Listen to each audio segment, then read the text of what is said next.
You're listening to She's the Business podcast. Do you have growth blockers in your business that are holding back and slowing down your growth? Well, we're talking all about where to find them, how to uncover what the growth blockers are that you're experiencing in your business in today's episode. Stay tuned. Hi, I'm your host, Jessica Osborne, and over the last 25 years in marketing and business, I've helped many brands to launch, scale, and grow, with some of them becoming multi-billion-dollar companies. I'm here to inspire you to get out of your own way and create a profitable, fulfilling business while living the lifestyle you really desire, without all the hustle. So I bring you She's the Business podcast, a unique blend of strategies, tactics, mindset, health, and spirituality, literally everything you need to be the successful leader of your dream business. Made by women, for women, this is your weekly dose of motivation and inspiration.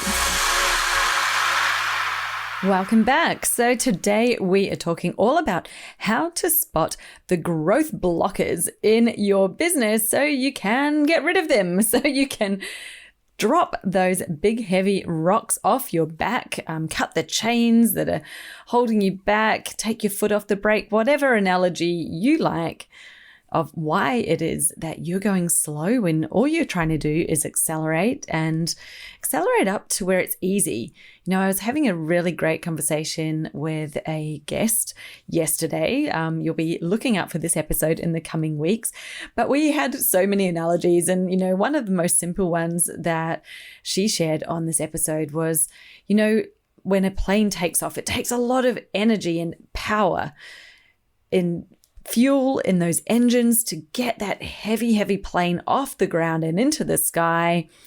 But once it hits that gliding altitude, everything dials back. You're no longer running the engines at that high speed because you don't need to. The plane, once it's at that level of speed, it's at the altitude, it can dial back on the gas and it will cruise, it will fly, right? And how brilliant is that? Then you only need to put a little bit more momentum there to go a lot faster. But if you stayed in that place where you're fueling the engines at full steam, like all the power and energy going in, that plane would get up in the air for sure, but it would burn out and crash because you would have used up all the fuel that you had on board. It would no longer be able to sustain you at that level of momentum. So what we're doing in your business right now is looking for those things in your business that are blocking your growth, that are slowing you down, that are holding you back, that are causing you to stay in that, you know, high energy, high input gear with a low output. So where you're putting in the energy, you're putting in the effort, you're pushing, but the momentum is really slow. And there are things that are causing it. Now, there are many discussions we can have on this topic. So let's just reframe this as to where we're going to explore today and what we're not going to explore. Now, I know there are loads of people listening. You may even be a coach yourself who helps people sort of see what's in the subconscious. You know, what are the blocks in your mind that might be holding you back? There are many different places we can go. There might be some blocks around money. There might be some self-worth blocks. There might even just be some automatic programming and patterns. High achievers, put my hand up and say, all of these are relevant. Yes, they can all be impacting your business. However, there may also be some clues simply in your structure, the business model that you're currently operating under, what you're choosing to offer to whom, how you're doing it, basically. So let's look at that one today, because that's my area of expertise. While I love to talk about the subconscious, I love to get into all of those amazing things that make us the unique humans that we are, and learning more about them is really a lifelong thing I've been enjoying.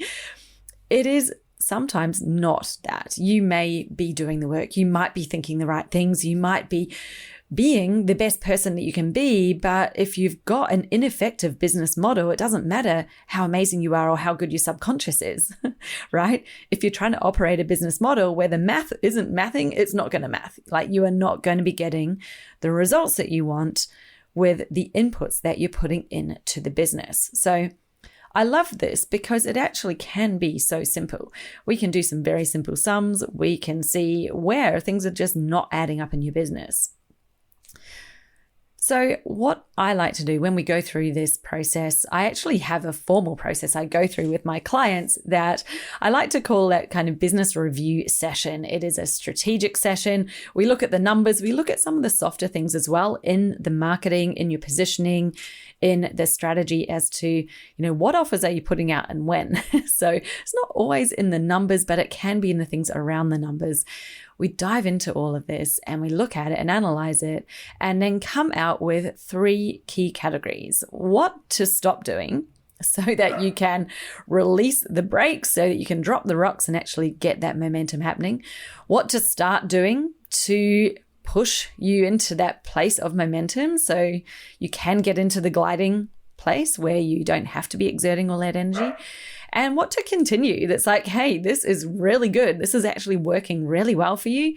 This is not the reason that you're being held back right now. So there will be things in your business that are wonderful, that are really good.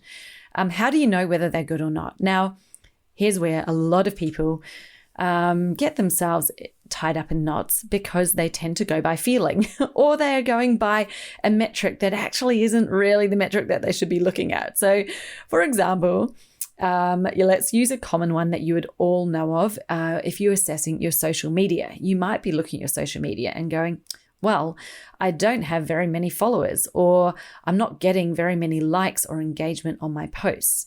Okay, well, those are some metrics. But what does that actually mean? Does that mean that your social media content isn't working? Let's look a bit broader than that. So the questions that I like to ask are looking at a deeper level. How much traffic to your website is coming from your social media? How many of the bookings that you're getting, i.e. you're getting a discovery call booked, or you're having people, maybe you've got something they can sign up to on your website, opt into a lead magnet or an email list. How many of those are coming from your social media? Not everybody who's on Instagram, who's on Facebook, who's on LinkedIn is someone who engages. The majority of people, by the way, out there, and I know if you're someone who engages, you might think, what? There are people out there who just scroll and look and they are silent watchers. Yeah, there's a lot, heaps. In fact, I can be that person at times. Sometimes I will go for days and days without engaging. It doesn't mean that I'm not on social media.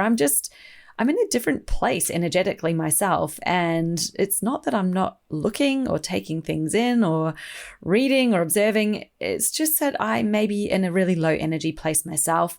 It's hard to pour from an empty cup. If I've had a lack of sleep, if I'm just exhausted with, managing the juggle of life, and, all of these are my own choice. Of course, I choose to put my kids into sport every day after school and have multiple things that we run around to. That is my choice. I'm not complaining about it. I'm just saying, hey, sometimes I don't have the energy to be commenting on everyone's posts and responding. So yeah, I can not do it, not because I don't want to, or not because I don't like your content. I'm just reading. I'm kind of in the zone, and I have been someone who reads a lot of books in the past. You don't kind of go through books pressing like on every page or on every sentence that you read that you think is wonderful, right? So for me, that's how I grew up, reading a lot of books. Now, I guess I bring that habit into when I'm reading things on my phone. So I'm reading them, I'm like, hey, this is really good, or I'm enjoying it, but I'm kind of keeping that to myself. I know I should be doing more engaging, right? And I do have moments where I think, hey, I will comment on that, or I will respond, or I'll, tell people that I've seen it and I'll give them a like because I like what they're doing. Okay. So I'm just sharing that with you. I don't know what you want to think about that. Good, bad, whatever. It doesn't really matter. It's just the way that people are. If I'm like that, then there's a lot of other people like that. And there's probably way more people who don't do any of it. Like they don't actually ever engage. And that's cool. So you just have to know, just because people aren't responding to your content, it doesn't mean that they're not looking. It doesn't mean that they're not liking it either. I've had so many clients. Actually, I'm going to come out there with a very bold statement and say, I reckon I've had more clients sign on with me that I've never engaged with before that moment before the discovery call. Now, they will get on the call with me and say, oh, I've been listening to your podcast, or I've followed you for years, or whatever else. And I don't even know them. I don't even believe they've been on my email list. They had been a silent watcher for so long, right? Some of them only just discovered me. They discovered, booked in a call, but they didn't choose to engage on social media first. Totally fine, right? It just happens. So the thing is that that's not the metric to be looking at. You want to be looking deeper. You want to be looking at, are you getting those other indicators? Are people coming and saying, oh my goodness, I love your posts, or I've been watching you. I have that. I've got a few local business owners that I meet up with it sometimes. And it's so cool when they say, oh, I really love the content you put out. Because I'm always a bit shocked. And I'm like, oh, wow, that's awesome. So good to hear that, because, sometimes it does feel like you're operating in a bit of a vacuum or an echo chamber, and it's just you in there talking. By the way, that happens to all of us.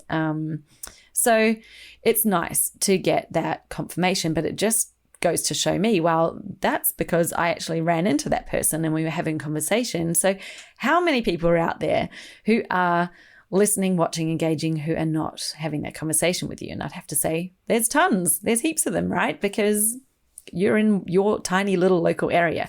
And unless that is the remit of how far your content reaches, then it's very likely that you're reaching far more people than you even realize.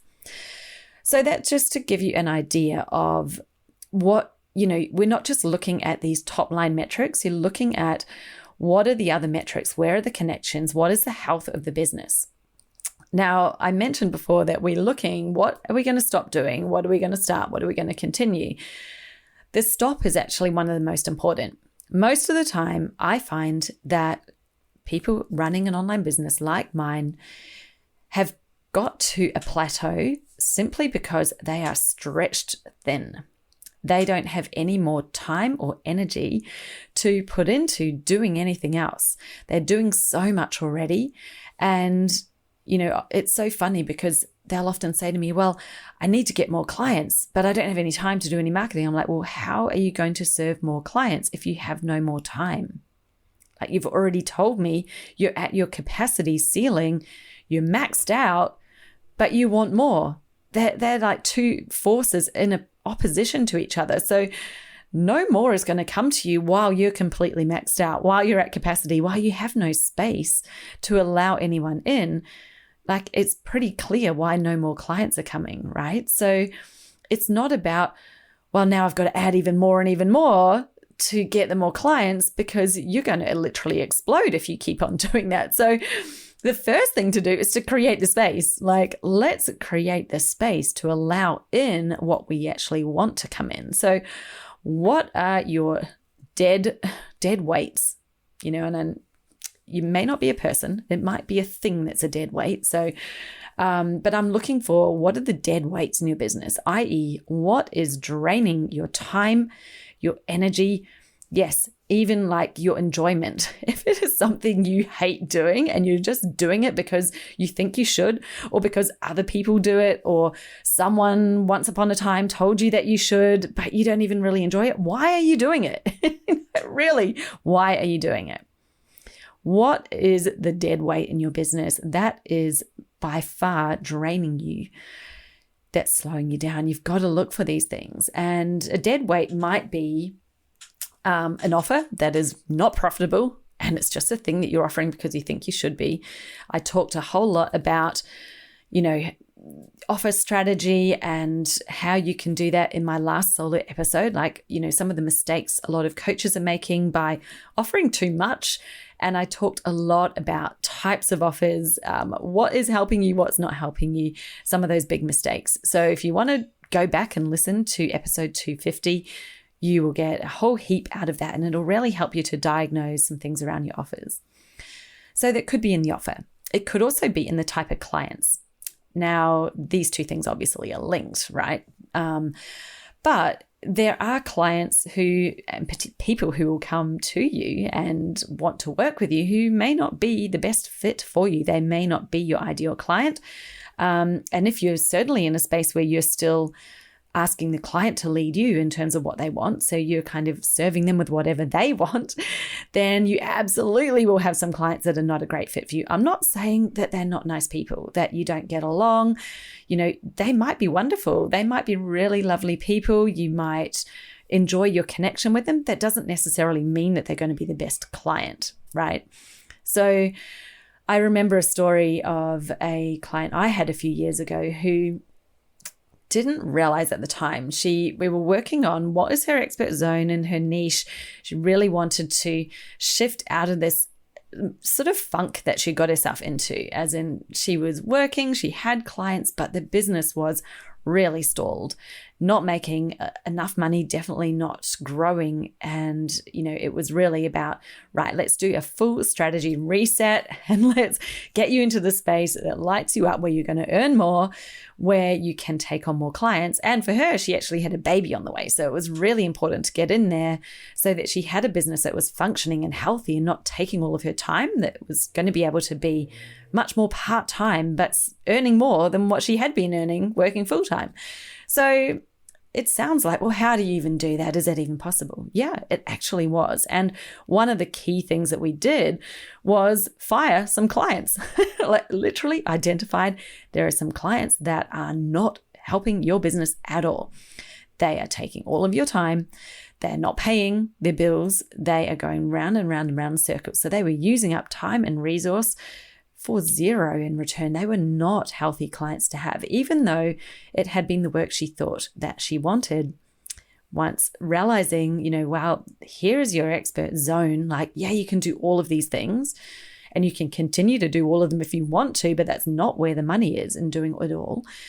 In her expert zone, she could have a much better service offering at a more premium price. And, because she was in congruence there, she was able to attach a more premium price to it and obviously earn more. Because when you are leveraging your true expertise, like the thing that you do really well, you have that specialist label on you. You've got that level of expertise that is worth something. It's not just a skill you have. There's a total difference between having a skill and having expertise. Like, I can make lots of things in the kitchen. I've always loved cooking. I haven't been baking much, since for a very long time, but my kids are now at the age where they love a biscuit and things like that. And I don't want to buy the store-bought ones because they're just so full of all these preservatives and other things that we really don't need. So I've started to do some baking. And I'd have to say that my chocolate brownies I've been making are pretty good. Like, they will literally eat an entire batch in one day if I let them. And I've got to say, stop, put them away. You've got to save some for tomorrow. So I can bake. I can make brownies, and that is a skill that I have. Am I an expert? No. I'm not an expert in it. I just have skill in it. Okay. I have not, I've done a good job. I can produce some good brownies, but expertise is something you've really mastered a skill in. It's something that you have at a special level that, most other people really don't have that. And finding that place, what I call your expert zone, or, sometimes people might call it something like your genius zone. It's like, it is where it is almost so easy for you, you don't even realize other people find it hard. So when you're in it, it's like, you may not even realize that this is your expert zone, that this is your expertise, because it comes so naturally to you. You probably feel like you're in your element. It's easy, it's fun. And you're like, surely it's got to be harder. Surely it's got to be something that's harder than this or more than this. Like, this must not be enough. And the overachieving mind that I know very well, being one myself, it will look for more complication. It'll be like, well, this can't be it. It's got to be more complicated than that. It's got to be bigger, or it's got to be more impressive, because you won't think it's impressive because, of course, you can do it so easily. Or it's like what you find just so natural.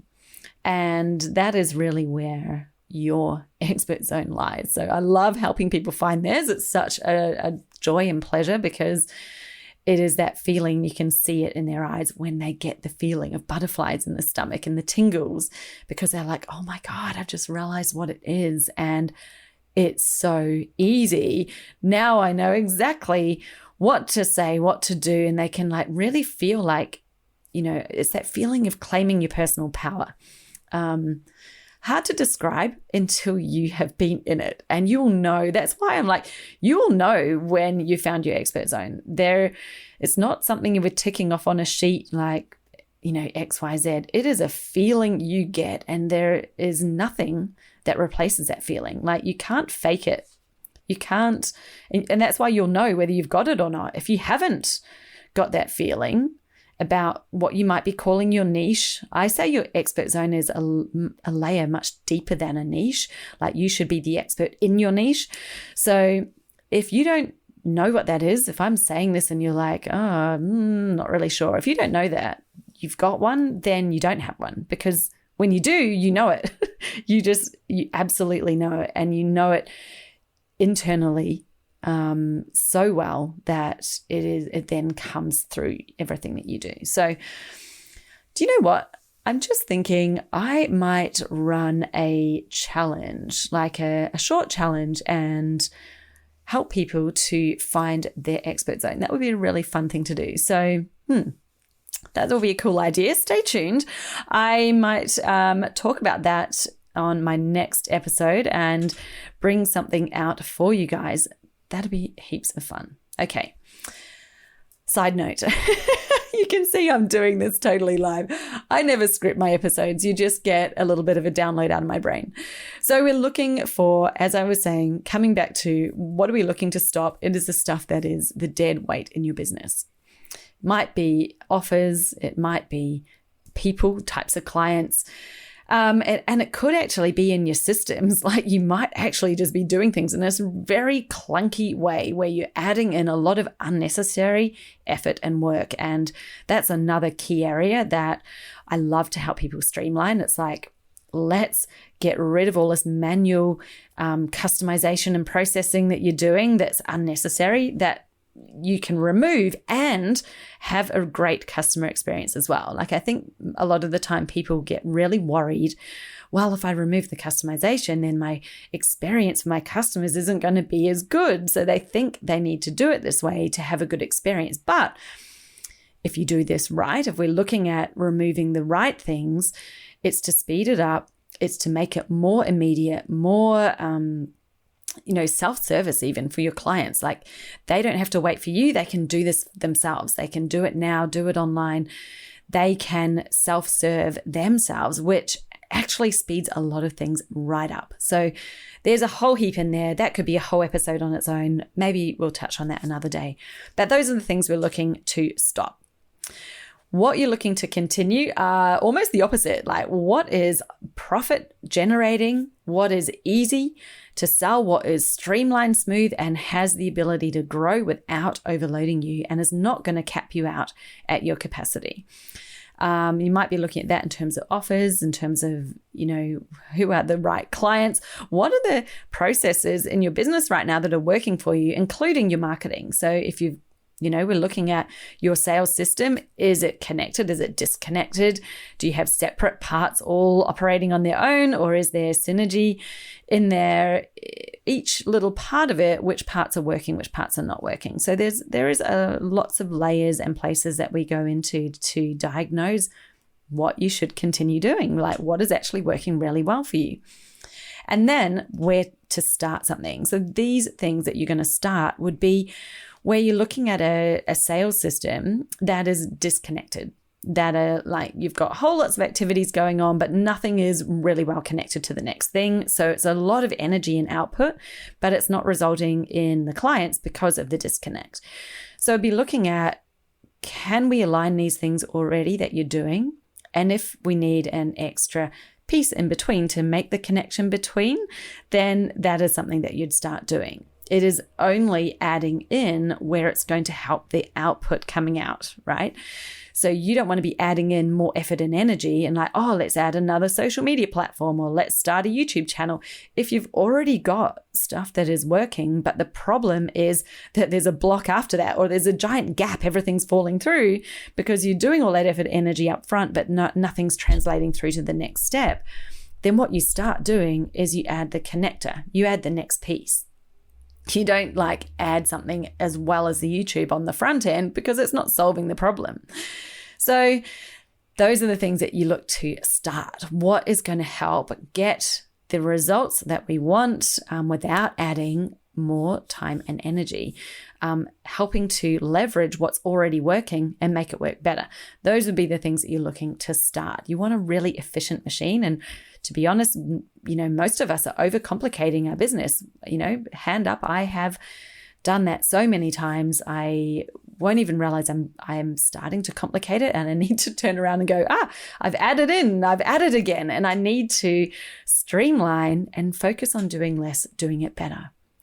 Actually leveraging the activities that you're already doing, that you're enjoying, that are working, all of those things. How do you get them working better, but actually then producing the result that you want? It's not just for the sake of doing an activity.